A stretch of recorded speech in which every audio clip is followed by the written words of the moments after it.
Richard the Lionheart, 1157 to 1199. Chapter 1. Born for Glory. The dawn of September 8th, 1157, broke over the rolling hills of Oxford, England, with the crisp air tinged by the scent of early autumn leaves and the faint hum of life stirring in the surrounding countryside. In a small, fortified hall of Beaumont Palace, a cry echoed through the corridors. An infant had entered the world wrapped in swaddling cloth, yet destined for a life far beyond the ordinary. This child, Richard, born to King Henry II and Eleanor of Aquitaine, carried in his blood the fiery lineage of rulers, warriors, and ambitious spirits. Even before his first breath had settled, whispers among the court heralded him as a son of destiny, a moniker that would follow him through years of battlefields, political intrigue, and the relentless pursuit of honor. From the earliest days of his childhood, Richard displayed a fire unmatched by his peers. While other boys played in the courtyard with sticks and dogs, Richard would climb the towers, observing the lands of his family's holdings with a calculating gaze. Eleanor, ever the formidable mother, nurtured his spirit, telling him tales of knights and distant lands, instilling in him not just courage but the desire for greatness. Henry, on the other hand, balanced this fiery temperament with the lessons of leadership and strategy, teaching him the delicate art of negotiation, the weight of crown and country, and the sacrifices required to wield power. By the age of 10, Richard had already mastered the skill of swordplay, his small hands gripping the hilt with surprising confidence. Yet it was not brute strength alone that marked him. His mind absorbed languages, diplomacy, and the nuances of the courts of Europe. He would ride tirelessly across the green pastures, honing his horsemanship until his movements mirrored the very steeds he commanded. The other children might have seen play. Richard saw preparation. For every swing of the sword, every calculated glance was a rehearsal for the battles his destiny would demand. The political climate of England and its surrounding territories only intensified the crucible in which young Richard was forged. Rivalries within his family simmered like embers in a hearth. His father's ambitions stretched across England, Normandy, and Anjou, while his mother's vast inheritance in Aquitaine introduced both wealth and tension. Richard learned early that power was never freely given, only seized, defended, and commanded with unwavering resolve. Watching his parents navigate this treacherous world, he absorbed lessons that would later make him not just a warrior, but a shaper of history. Even as a boy, Richard's charisma was undeniable. His presence commanded attention, his words carried weight, and his sense of honor began to distinguish him from the nobles who would one day become his allies or his enemies. Courtiers whispered that he was lion-hearted even before the tales of his valor reached the battlefields. It was a heart tempered in youth, ready to roar in the days to come, and one that would leave an indelible mark on the chronicles of history. Yet the world around him was far from peaceful. England itself simmered with unrest. The borders of his father's territories were constantly under threat from rival kingdoms, rebellious barons, and the ever-shifting alliances of Europe. The very lands Richard would inherit were lands of danger and intrigue, requiring not just courage, but an iron will. From his earliest days, he understood that to claim glory, one must first survive the relentless trials of life, that every victory was bought with struggle, and every crown weighed with responsibility. Thus began the life of Richard, the boy who would grow into the Lionheart, a man whose courage, ambition, and indomitable spirit would echo across centuries. From the sunlit towers of Oxford to the shadowed corridors of power, his story was only beginning, and already the world seemed to hold its breath, waiting for the roar of the future king. Chapter 2. The Forge of a Warrior. The years passed swiftly, but the boy who had once clung to his mother's stories and studied the movements of the stars now stood on the precipice of adolescence, his frame growing tall and lean, muscles coiled from endless hours of riding, running, and mastering the sword. The castles and fields of Aquitaine, Normandy, and England were his playgrounds and his classrooms.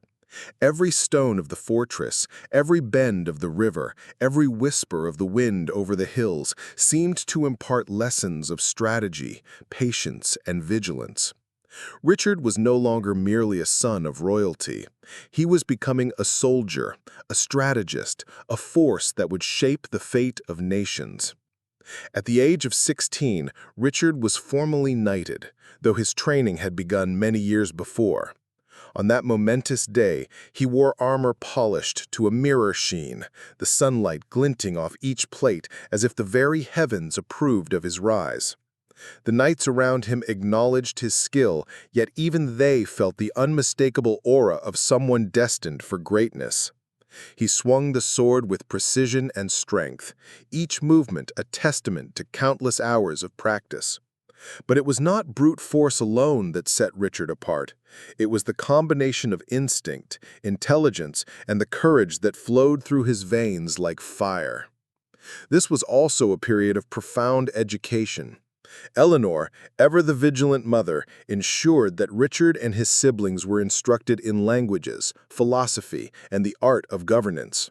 Richard absorbed these lessons with insatiable curiosity, mastering French, Latin, and the rudimentary forms of several other tongues spoken across the patchwork of European kingdoms.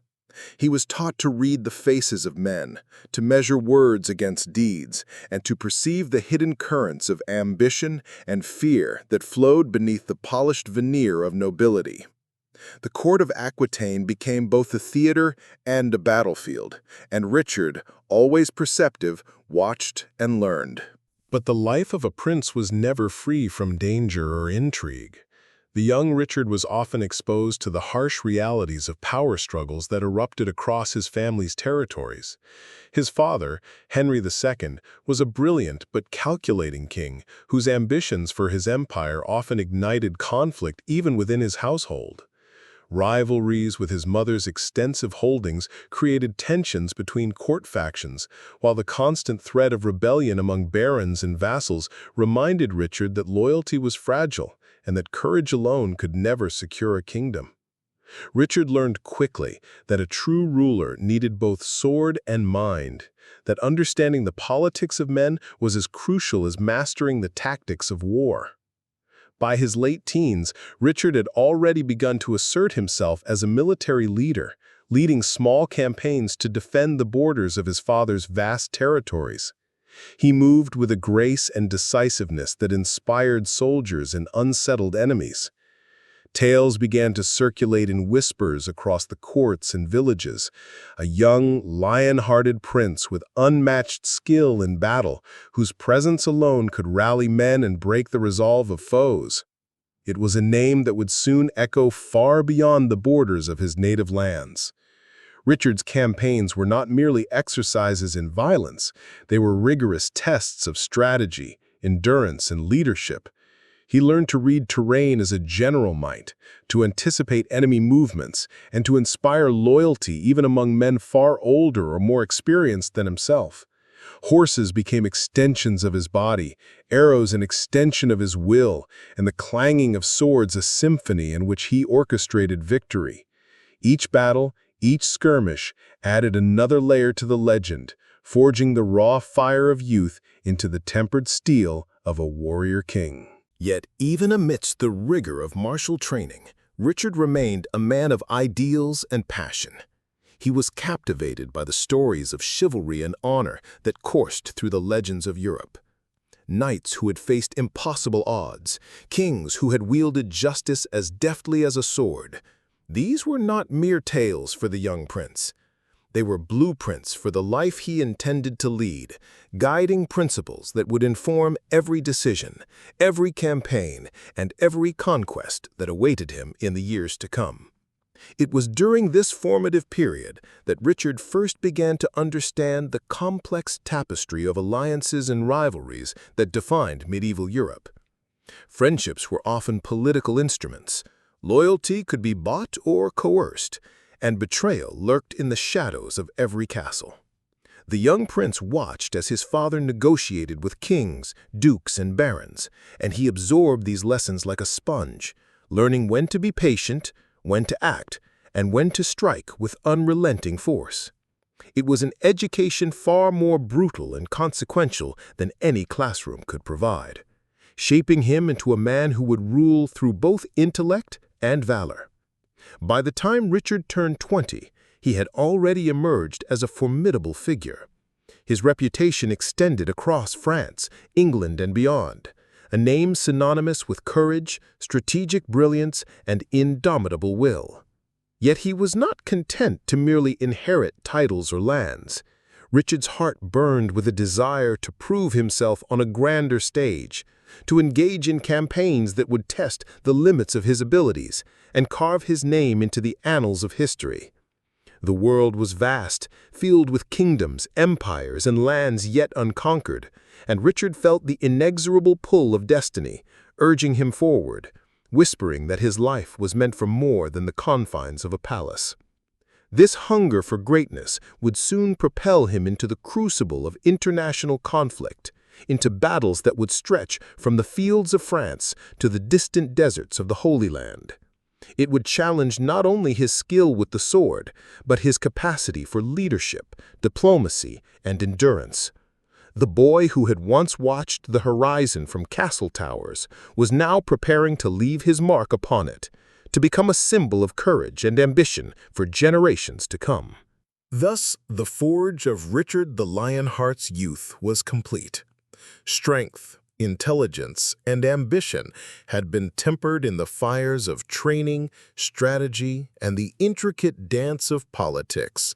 The prince was ready to step on to the wider stage, to face rivals, enemies, and allies alike.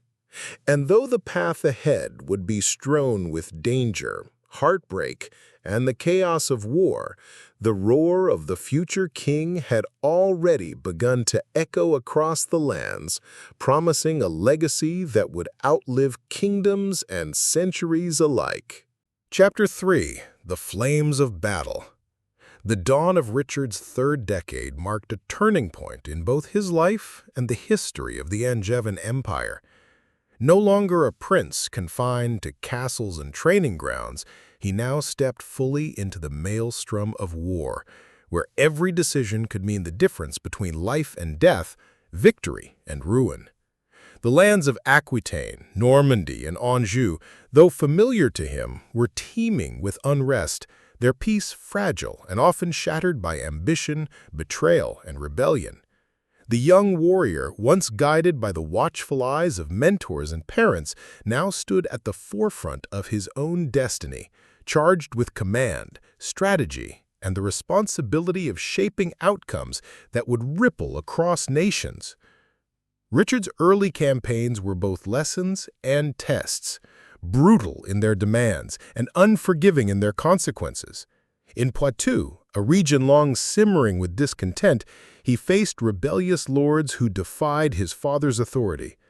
The men who opposed him were seasoned fighters, skilled in ambushes and the arts of medieval warfare. Yet Richard's audacity, intelligence, and sheer force of will enabled him to strike decisive blows that disrupted rebellions before they could gain momentum. His maneuvers were swift and precise.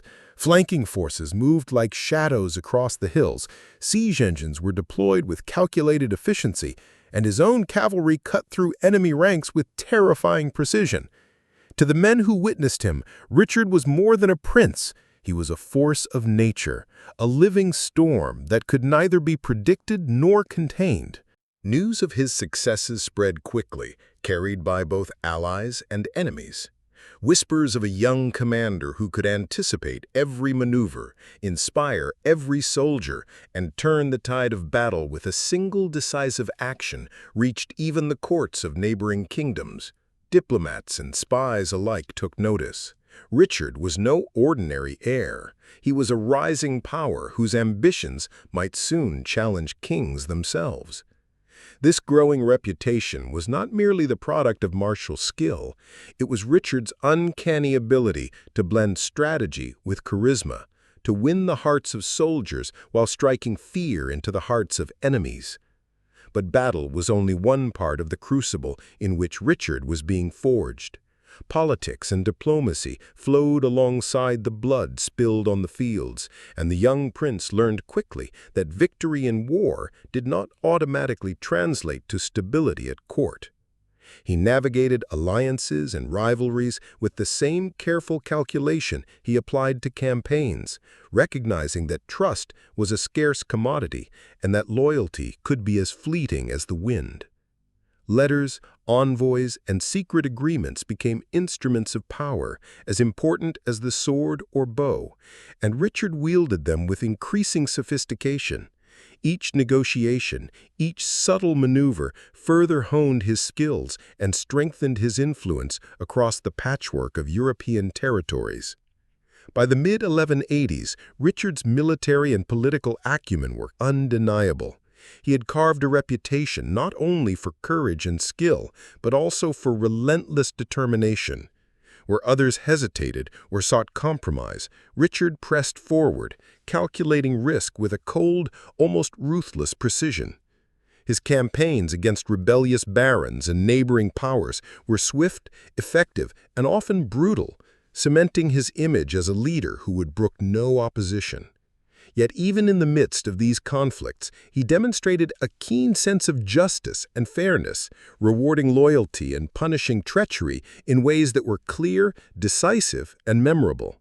Men and women alike began to see him as a figure larger than life, a leader who embodied both the ideals of chivalry and the inexorable reality of power. One of the defining aspects of Richard's early campaigns was his ability to inspire his troops.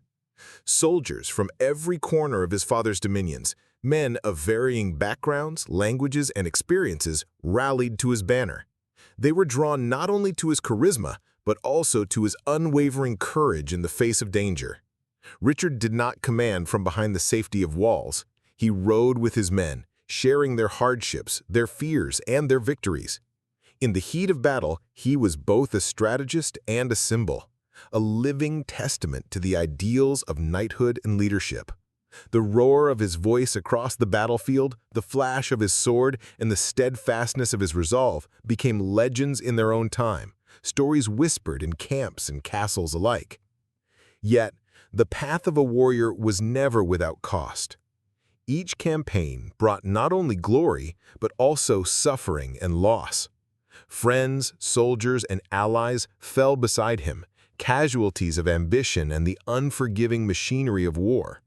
Richard experienced grief and anger in equal measure, learning that leadership demanded not only courage, but also the capacity to bear the weight of lives entrusted to his command.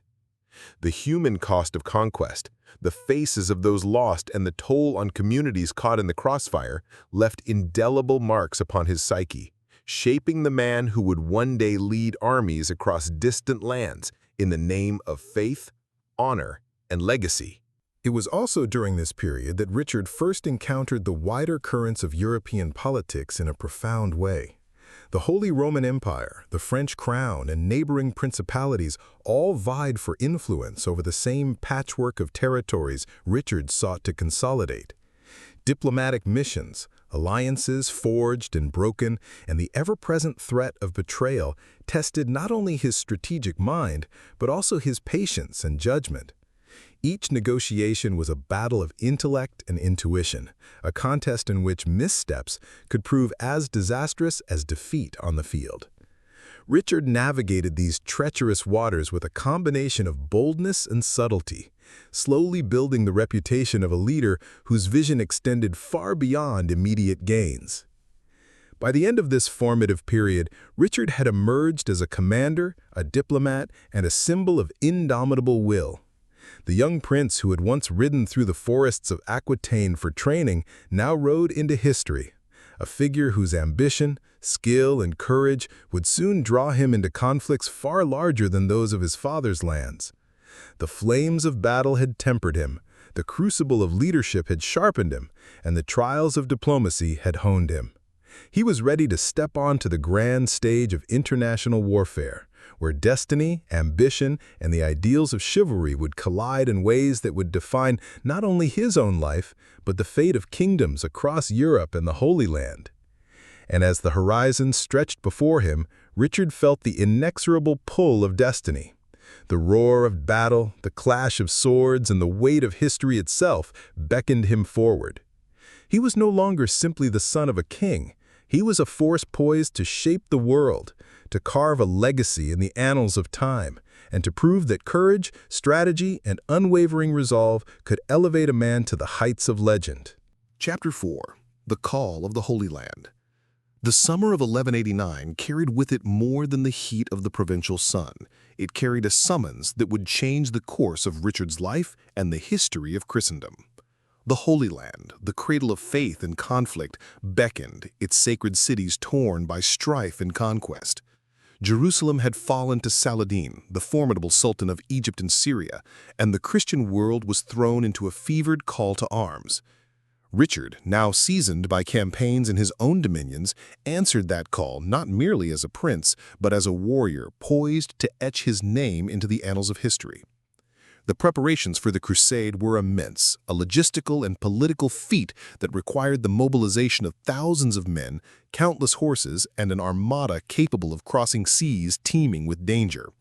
Richard moved with characteristic determination and precision, negotiating with his vassals, allies, and even rivals to secure the resources needed for the expedition.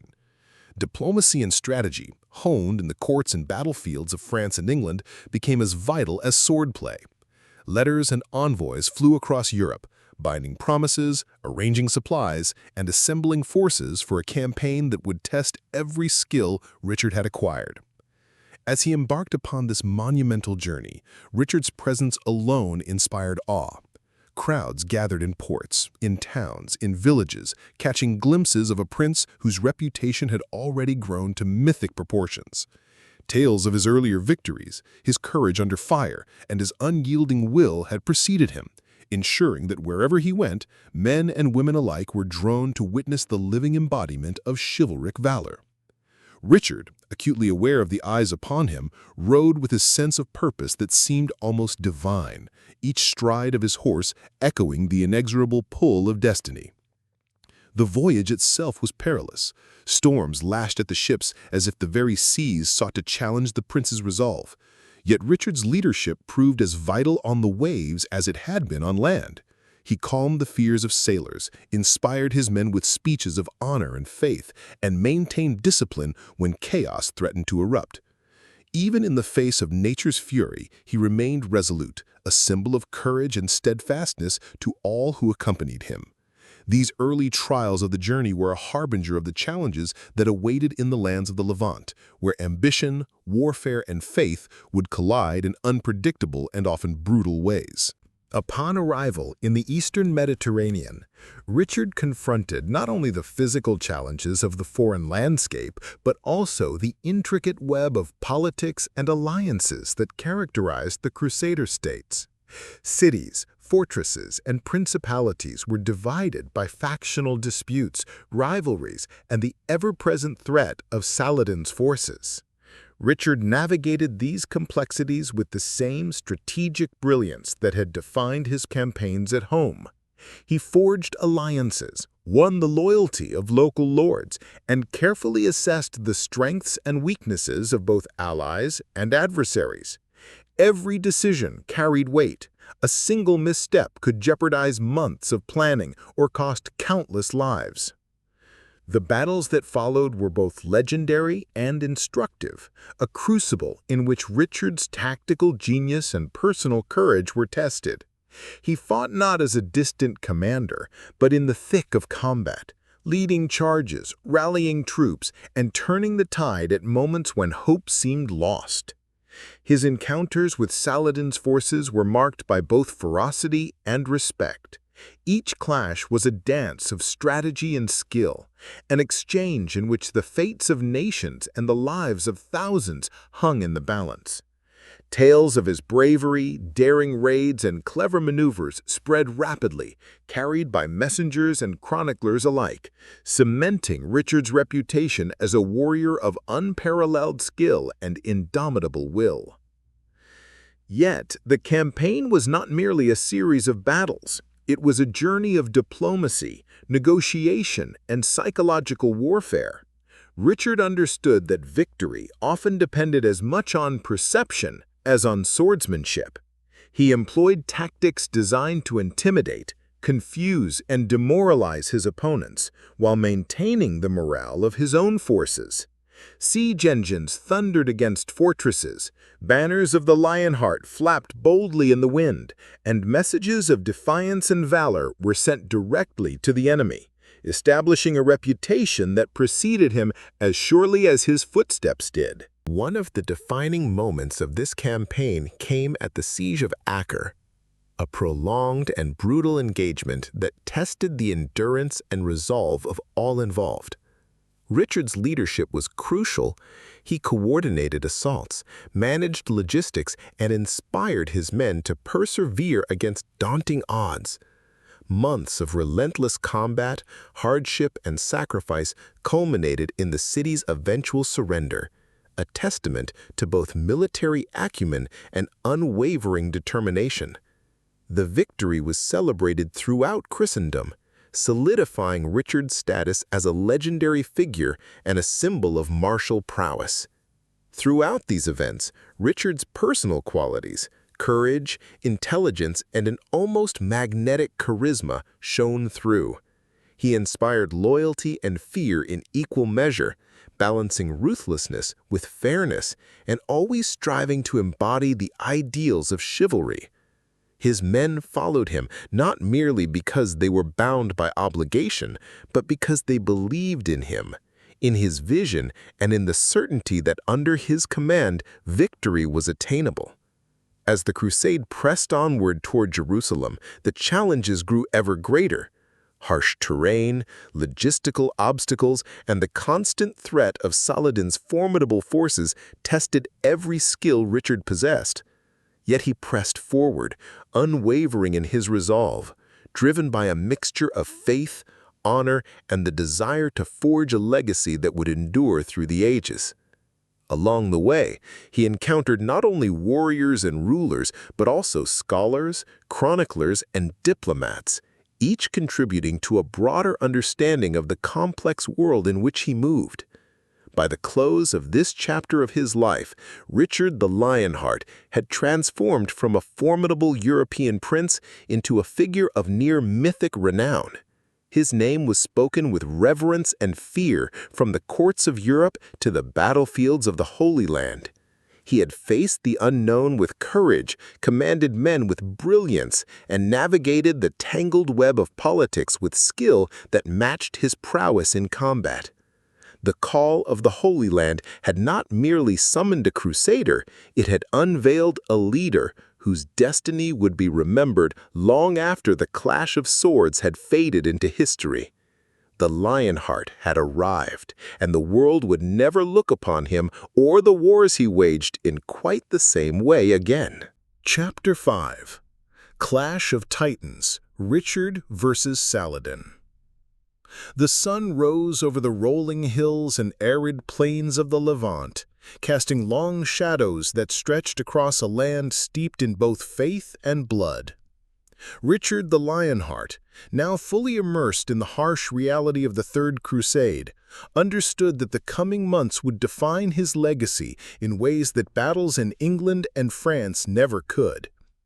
Before him lay not only the formidable forces of Saladin, the Sultan of Egypt and Syria, but also the complex political web of the Crusader states, each city and fortress teetering between loyalty, fear, and the desire for survival. From the moment Richard set foot on the Levantine soil, the clash between these two titans of war became inevitable. Saladin, famed for both his military genius and his statesmanship, was a figure who inspired awe in friend and foe alike. His army was disciplined, experienced, and highly mobile, with knowledge of the terrain and the loyalty of local forces. Richard, on the other hand, brought a blend of European chivalry, tactical ingenuity, and the charismatic force of a leader who led from the front. Each was aware of the other's reputation, and each knew that their encounter would be more than a battle. It would be a test of wills, a duel of minds as much as of swords. The early encounters were marked by careful maneuvering and probing attacks. Richard understood the value of intelligence and reconnaissance, sending scouts into the hills and valleys to gather information on Saladin's troop movements. Each skirmish, while often small in scale, carried lessons in strategy, endurance, and psychological warfare. Richard was methodical. He never allowed pride to dictate his decisions, balancing boldness with patience. Saladin, equally calculating, observed the Lionheart's tactics with interest, recognizing the courage and cunning that had made Richard a legend in Europe. It was during these tense confrontations that Richard's leadership truly shone. Unlike commanders who directed from a distance, he rode alongside his men, his sword flashing in the sun, his voice carrying commands that could cut through both fear and chaos. The sight of his king in the thick of battle galvanized his forces, inspiring them to feats of bravery that often turned the tide of engagements. Even when outnumbered, Richard's troops fought with a cohesion and ferocity that bewildered their opponents. One of the most dramatic episodes of this campaign unfolded in the arid hills outside Arsuf. Saladin's forces, aware of Richard's advancing army, sought to harass and wear down the Crusaders through relentless skirmishes, ambushes, and psychological pressure. The tension reached a crescendo when a massive confrontation erupted near the city. Richard, seizing a moment of opportunity, organized a disciplined counterattack. The charge of his knights, steel gleaming under the fierce Levantine sun, struck with devastating precision. For hours, the battlefield became a maelstrom of clashing swords, hooves pounding, and the cries of men fighting for faith, honor, and survival. The victory at Arsuf was not merely tactical, it was symbolic. It demonstrated Richard's ability to integrate European cavalry tactics with the realities of Middle Eastern warfare, to adapt and improvise, and to inspire loyalty in a diverse army of men from many lands. Saladin, though forced to withdraw, gained a renewed respect for the Lionheart, acknowledging the courage and ingenuity that had made such a triumph possible. The two leaders, though enemies, were bound in a mutual recognition of each other's extraordinary capabilities, a respect that would define their encounters for the remainder of the crusade. Beyond the battlefield, Richard's strategic brilliance manifested in his psychological and diplomatic maneuvers. He understood that war was fought not only with swords and siege engines, but with perception, rumor, and the careful manipulation of both allies and enemies. He sent envoys to negotiate truces, to intimidate rival commanders, and to secure vital intelligence, ensuring that every move of his army was calculated and deliberate. His raids on supply lines and fortresses were both daring and effective, keeping Saladin off balance and demonstrating the relentless reach of the Lionheart's campaign. Yet Richard's campaign was not solely about victory in battle. It was also about the pursuit of Jerusalem, the ultimate prize that had drawn him and countless others to the Holy Land. The city's looming walls, sacred streets, and symbolic significance presented both a military and spiritual challenge. Richard knew that conquering Jerusalem would require not just strength, but strategy, patience, and perhaps even compromise. The months of campaigning had honed his skills, tested his resolve, and prepared him for the formidable challenges ahead. But he also understood that the path to glory was fraught with moral, political, and logistical complexities. Amidst the endless campaigns, the Lionheart's personal qualities continued to shine. His courage was matched by compassion for his men, fairness in his dealings, and an unshakable commitment to the principles of knighthood and chivalry. Tales of his deeds, storming enemy fortresses, rescuing captured comrades, negotiating with enemy leaders, spread like wildfire, reaching the courts of Europe and the streets of distant towns. Richard had become more than a military commander. He was a living legend, a figure whose exploits inspired awe, fear, and admiration across continents. As the chapter of his life unfolded in the Holy Land, Richard faced relentless challenges, both from Saladin's forces and from the harsh realities of campaigning in foreign lands. Yet every obstacle strengthened his resolve, every encounter tested his skill, and every victory, however small, brought him closer to the ultimate goal. By the close of this chapter, Richard the Lionheart had proven himself not merely a prince or a knight, but a strategic genius, a warrior of unmatched courage, and a figure whose name would echo through history as a symbol of both martial excellence and unyielding determination. The stage was set for the climactic struggles to come, for the battles that would determine the fate of kingdoms and the legacy of a man whose courage and vision had made him the Lionheart, the indomitable king and warrior whose story would inspire generations to come. Chapter 6: Siege and Diplomacy. The March to Jerusalem. The arid winds of the Levant swept across the dusty plains as Richard the Lionheart pressed onward, his army a disciplined tide of armor, banners, and determination. Every step toward Jerusalem was measured, deliberate, and fraught with danger. The holy city, gleaming in the sunlight like a jewel atop its hill, seemed both impossibly close and infinitely distant. For Richard, it was more than a destination. It was the symbol of his vow, the culmination of years of planning, campaigning, and unyielding resolve. The march was neither easy nor linear. Saladin, ever vigilant and calculating, had fortified towns, scouted the terrain, and left a trail of obstacles designed to slow the Crusaders' advance. Villages were evacuated, supplies denied, and ambushes prepared with ruthless efficiency. Yet Richard, tempered by months of skirmishes, had learned to anticipate these strategies.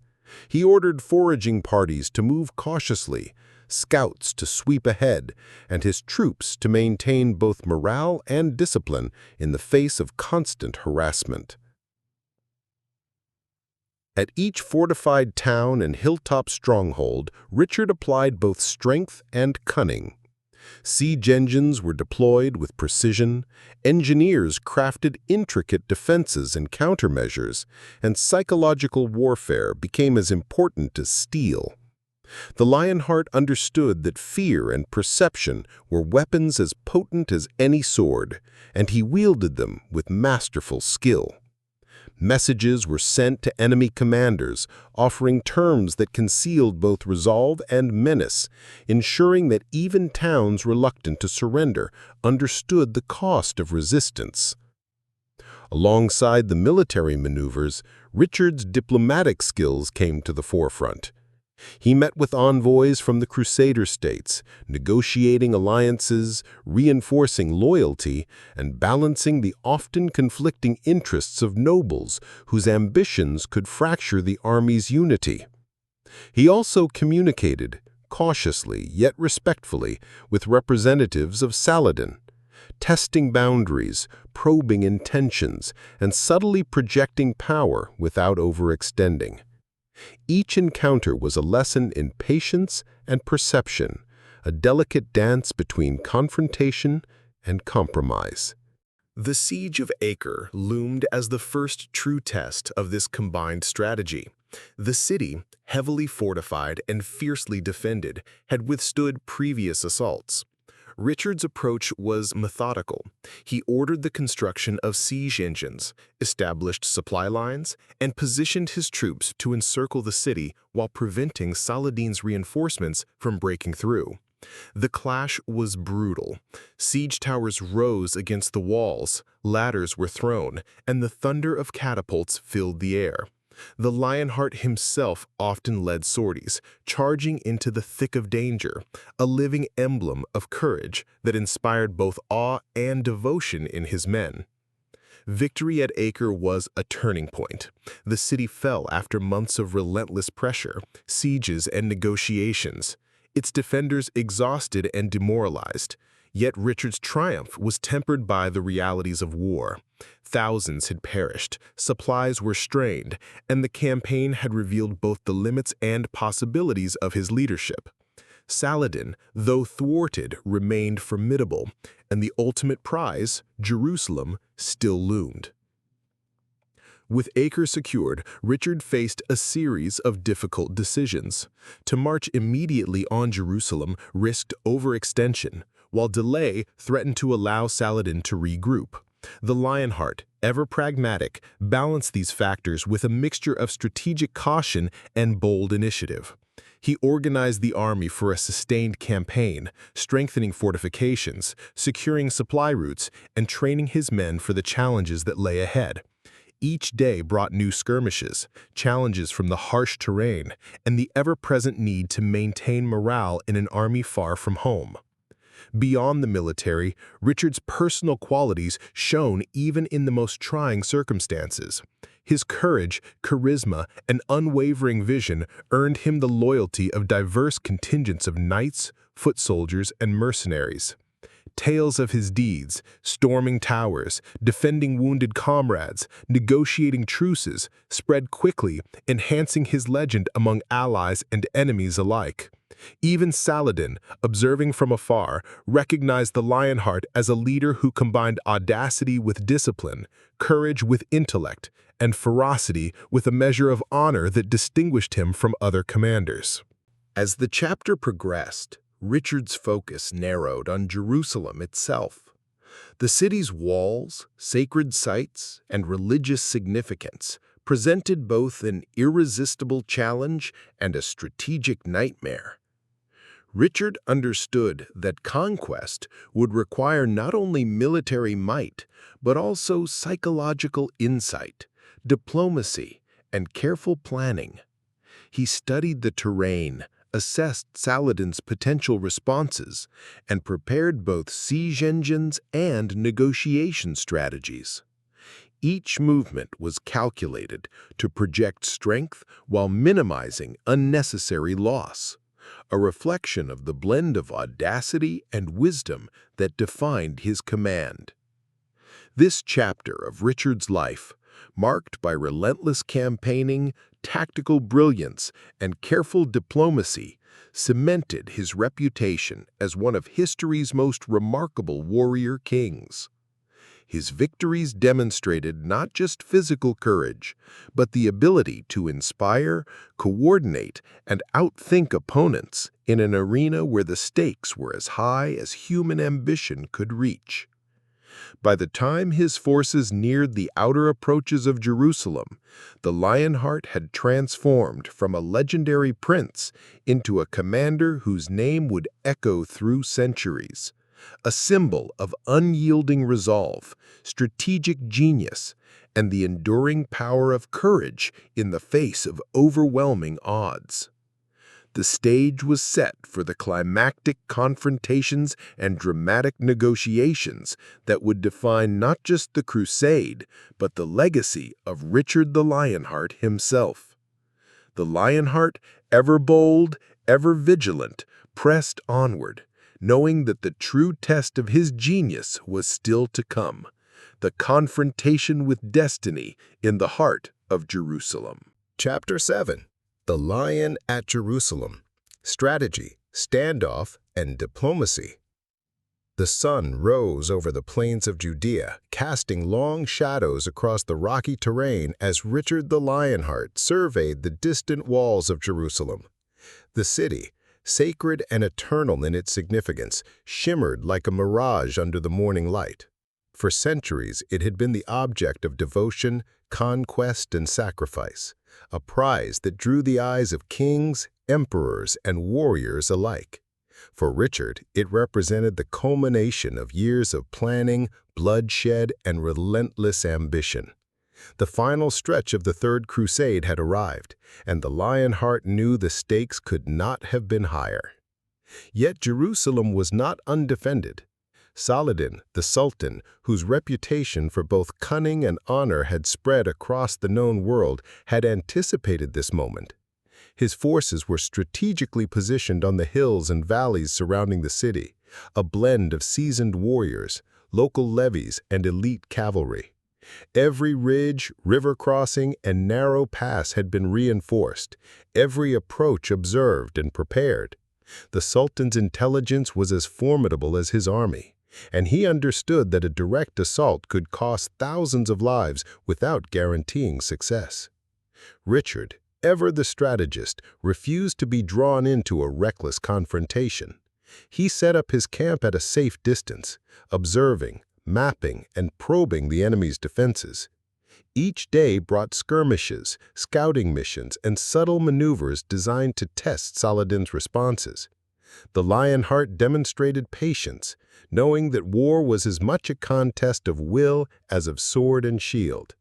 He encouraged his men, bolstered morale with stirring speeches, and displayed the courage that had become the hallmark of his legend, personally leading small raids that probed the enemy's flanks and tested the fortifications. Despite the tension, diplomacy remained an essential weapon in Richard's arsenal. Envoys were exchanged, messages delivered, and negotiations opened with Saladin. Each conversation was a delicate dance, a balance of threat and respect. The Lionheart demanded tribute and access, while Saladin sought to protect the sanctity of the city and maintain his honor.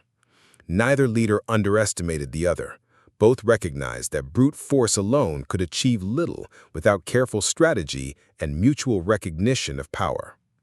The standoff stretched for weeks.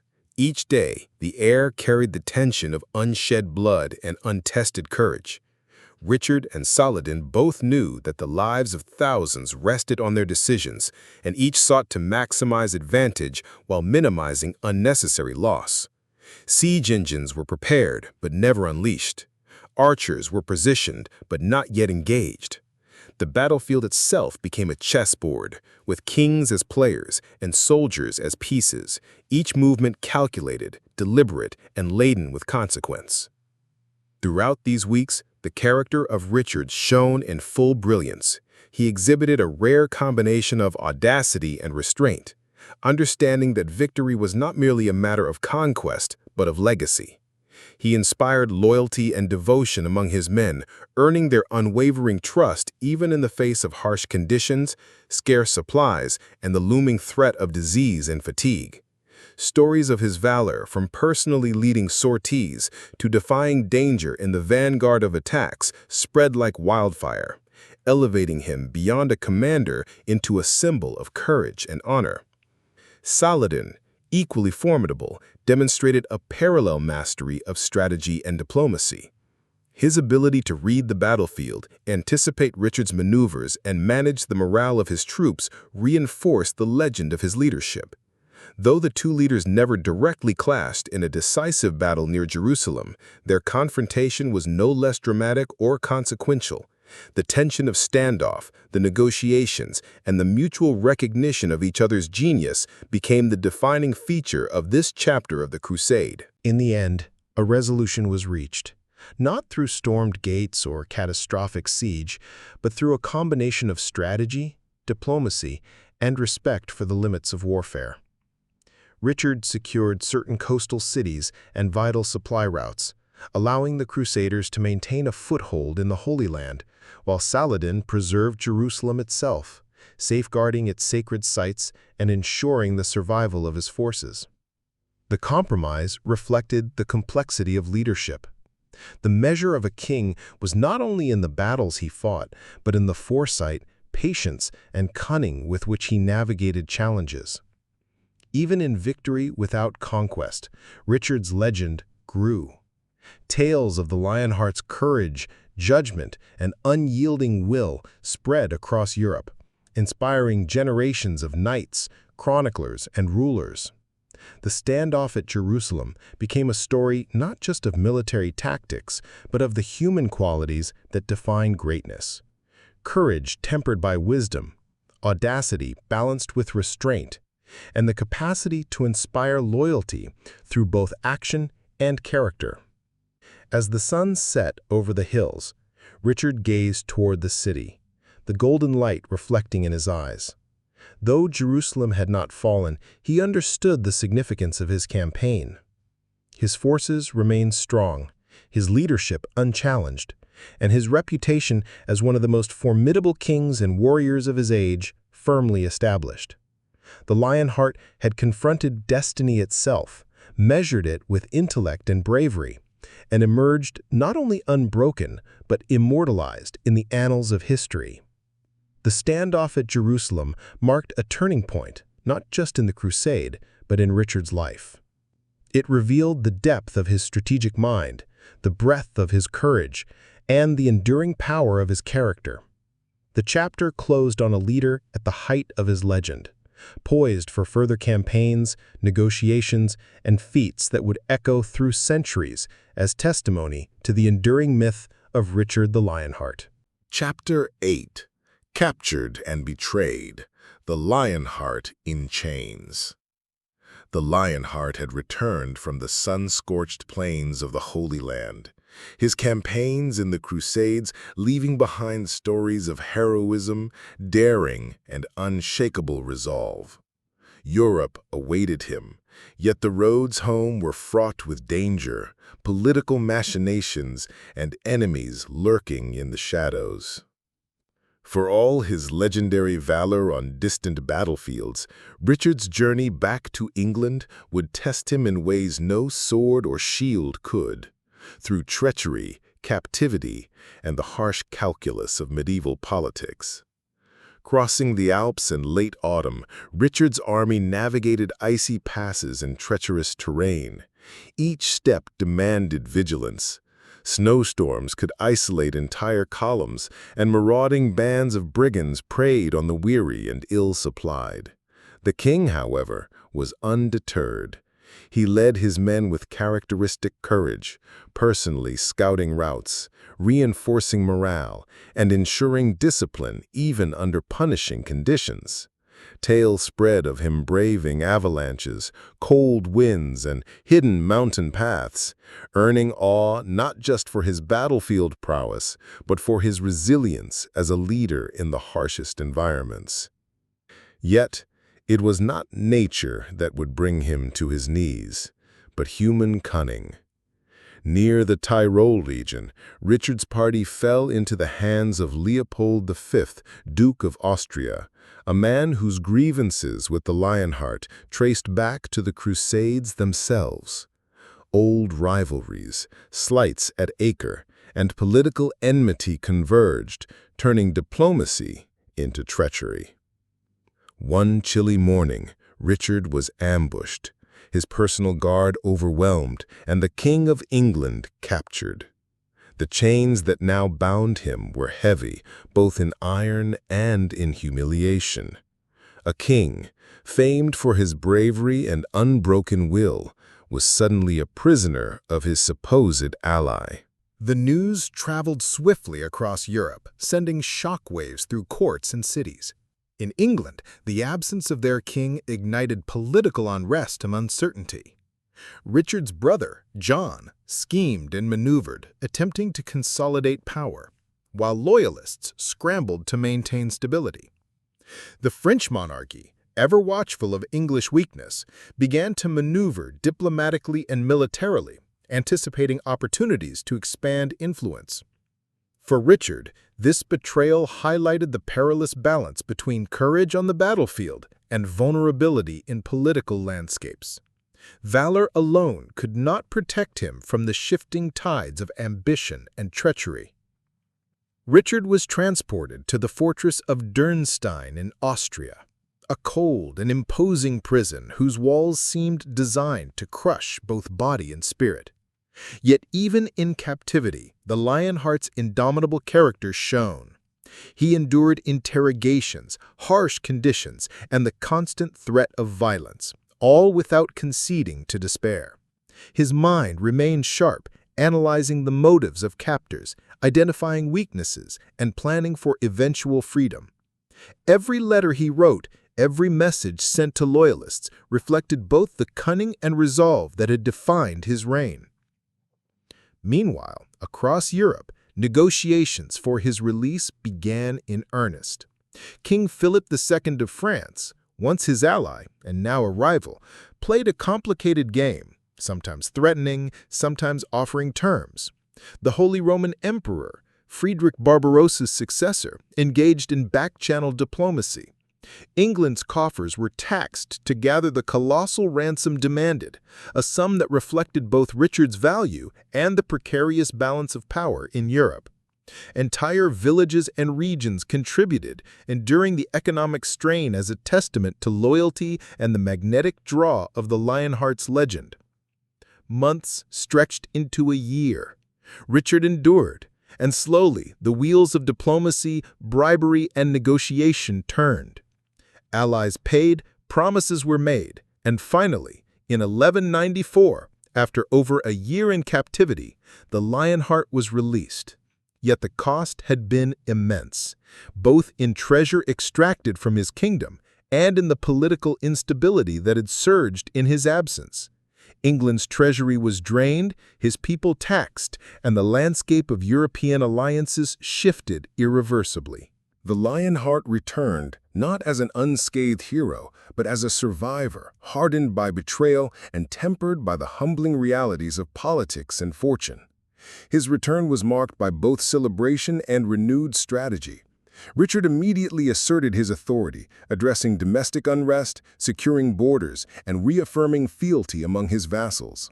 The years in captivity had not dulled his legendary courage. If anything, they had sharpened his understanding of leadership.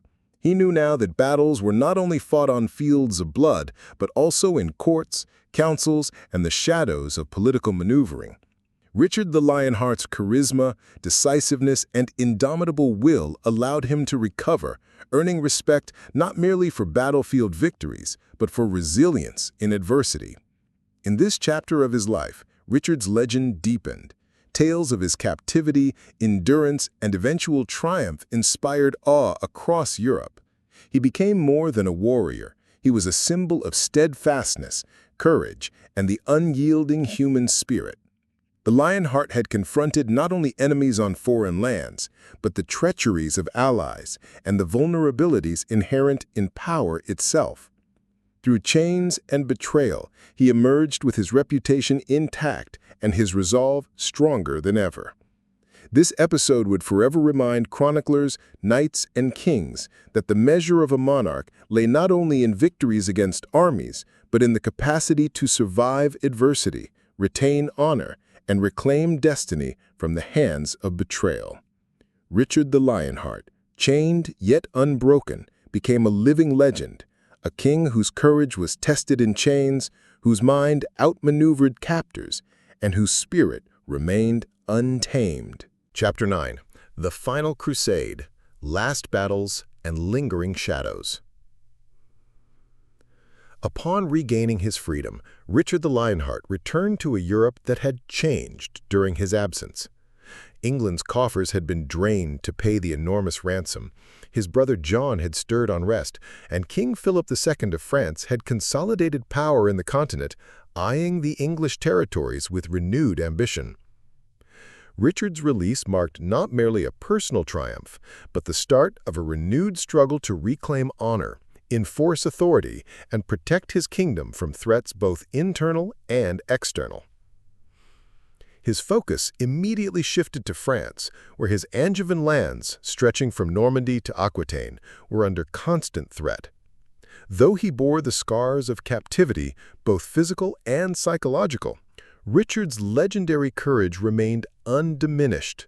He rode into the French countryside, leading his forces with the same audacity that had made him feared on the battlefields of the Holy Land.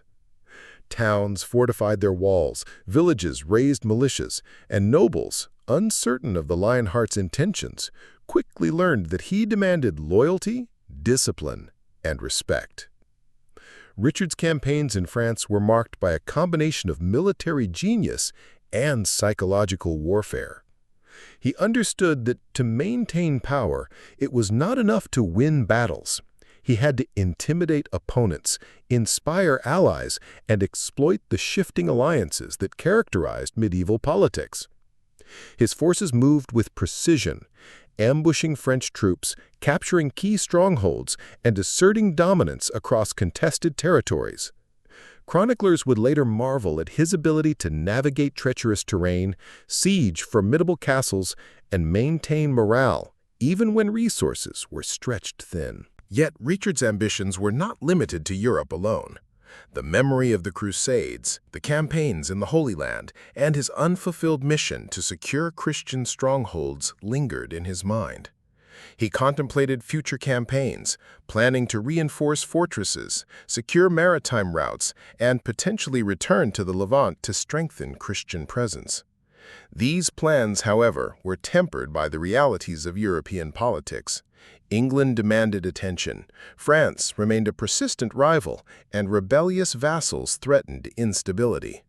Richard had to balance vision with pragmatism, courage with caution. In the spring of 1199, Richard embarked on a campaign in the region of Limousin in southern France. Here, he confronted rebellious barons, fortified castles, and attempted to reassert royal authority over lands that had drifted from his control. It was during the siege of the castle of Châlus-Chabrol that fate struck him in a cruel twist. A crossbow bolt, fired from the ramparts of the castle, struck the king in his shoulder. The injury, initially underestimated, quickly turned grave as infection set in, a common and often fatal consequence in medieval warfare. The Lionheart, whose life had been defined by daring and invincibility, now faced the inexorable limits of human mortality. Despite the pain, Richard's will remained formidable. He continued to issue commands, strategize with his commanders, and inspire his troops even as his body weakened. Chroniclers describe him as calm and commanding, ever conscious of his duty as king, warrior, and symbol of honor. Yet the infection could not be halted, and within days, the Lionheart succumbed to its effects. On April 6, 1199, Richard I of England drew his final breath, leaving behind a legacy of courage, ambition, and relentless pursuit of honor. Richard's death reverberated across Europe. England mourned the loss of a king whose charisma and martial prowess had inspired loyalty and admiration. France, though a rival, recognized the end of an era marked by epic battles and strategic brilliance. The Crusader states, the legacy of his campaigns in the Holy Land, and the countless legends born from his exploits ensured that Richard's memory would endure far beyond the mortal limitations of time. The Lionheart's life was a complex tapestry of valor and vulnerability, triumph and tragedy. He had led armies against foreign foes, outwitted treacherous allies, endured captivity, and returned to reclaim his authority with unbroken spirit. Yet he had also faced the fragility of human existence, the unpredictable forces of disease, and the limitations imposed by circumstance. His story, woven into the chronicles of medieval Europe, became an enduring symbol of heroism, determination, and the relentless pursuit of honor in the face of adversity. Historians would later debate his virtues and flaws, his obsession with warfare over governance, and his often distant rule over England. Yet the image of Richard the Lionheart, as a warrior king who faced enemies on multiple fronts, survived betrayal, and pursued glory with unyielding courage, remains one of the most vivid and inspiring in history. His life, culminating in the fatal siege at Châlus, reminds the world that greatness is often inseparable from peril, and that true leadership is measured not only in victories, but in the strength to endure, even when the path is strewn with challenges beyond human control. Chapter 10. The Lionheart's Legacy, Death, Legend, and the Echoes of Glory. The news of Richard's death spread quickly across the European continent, carried by writers and chroniclers alike, each retelling amplifying the legend of the Lionheart. England, France, and the Crusader states were left to grapple with the vacuum created by a king whose presence had been both commanding and awe-inspiring. To the common people, Richard was a hero whose courage in battle was unmatched. To the nobility, he was a force to be reckoned with, a man whose strategic brilliance had altered the course of nations. And to history, he became a symbol of valor, daring, and the relentless pursuit of honor. Richard's body was carried with solemn reverence, his wounds dressed with care as preparations began for his burial. His journey home was a procession of mourning and reflection, traversing lands he had fought for, ruled over, and defended. Though he had spent much of his life away from the English throne, engaged in battles, crusades, and campaigns across foreign lands, his people remembered the Lionheart as a king unlike any other, a monarch whose life was inseparable from legend. The funeral rites were grand and befitting a king who had become immortal in the chronicles of his age. Crowds gathered to pay their respects, nobles offered prayers and commemorations, and chroniclers meticulously recorded the events, ensuring that Richard's name would endure through generations. The burial was not merely an act of honoring a fallen king, it was a moment that marked the end of an era, a pause in history to reflect upon a life defined by extraordinary deeds, relentless ambition, and an unyielding commitment to glory. Yet Richard's legacy extended far beyond the ceremonies of his death. His life had been a bridge between worlds, the chivalric ideals of medieval knighthood, the brutal realities of warfare, and the complex politics of European monarchies. He had embodied the archetype of the warrior king, a figure whose courage inspired soldiers, whose decisions shaped nations, and whose presence commanded respect on every battlefield he traversed. From the Holy Land to the hills of France, from the castles of Normandy to the contested lands of Aquitaine, Richard's influence was felt in every corner where his armies had marched and his banners had flown. Historians and chroniclers debated his achievements and shortcomings, dissecting his choices, his priorities, and his relentless obsession with military conquest over domestic governance. Some criticized his prolonged absences from England, his heavy taxation to fund wars, and his relentless pursuit of personal glory. Others celebrated his indomitable spirit, his unmatched skill in combat, and his ability to inspire loyalty and fear in equal measure. Yet, regardless of interpretation, the narrative of Richard the Lionheart became a timeless story, one that transcended political bias, geography, and even centuries of historical scrutiny. Legends grew around his persona, fueled by tales of his bravery, his victories, and his charismatic leadership. Minstrels and poets immortalized him in songs and epics, depicting him as a heroic figure battling against insurmountable odds, facing betrayal with unbroken resolve, and embodying the ideals of courage, loyalty, and honor. The Lionheart became more than a king. He became a mythic figure, a symbol of valor that generations would aspire to emulate. The stories told around hearths, in castles, and across battlefields immortalized the essence of a man who had lived fully, fought bravely, and inspired awe. Richard's influence persisted in the political and military landscapes of Europe. His campaigns had reshaped territories, altered the balance of power, and left indelible marks on the kingdoms he ruled and the regions he contested.